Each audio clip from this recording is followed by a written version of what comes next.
Кыргыз элин дүйнө жүзүнө даңктаган бүгүнкү биздин спортсмендерибизди, спортчуларыбызды бүгүн сыйлоо аземин баштаган турабыз.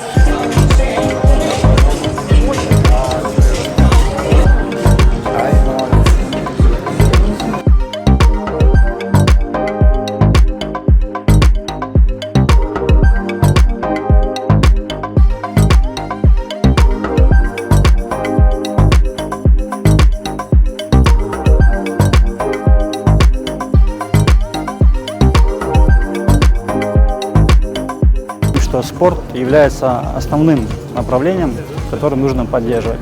Более тесное сотрудничество мы начали в 2021 году с Национальным олимпийским комитетом. Тот подарок, который сегодня был сделан, он сделан со стороны компании Альянс Алтын и наших подрядчиков, которые работают на месторождении. Основная цель мотивировать будущее поколение, а также действующих чемпионов, чтобы они смогли добиться высоких результатов и принесли золото для всей нашей страны.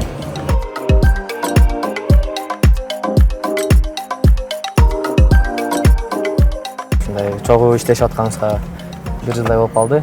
Ушу жана айтып кеткендей, чемпионат мээрине баратканда ушундай бизди кийим менен жана финансовый каржылап, бизди ошо чемпионат мээрага узатып жатканда, ушу Алтын Альянстын директору ушундай сөз берген. Ушундай чемпионат мээрадан алтын байге алып келсеңер, ушундай бизден жакшы белек болот деген. Ошо сөзүнө туруп, ушундай бүгүнкү күндө ушундай жакшы мына белекке берип жатат. Ошо Алтын Альянс компаниясына терең ыраазычылык.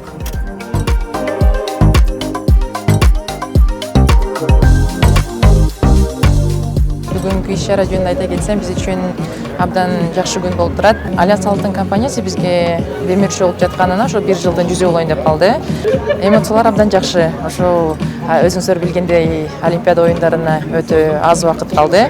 Ошо Олимпиада оюндарынын алдында биз үчүн жакшы бир мотивация болду деп айтсам болот.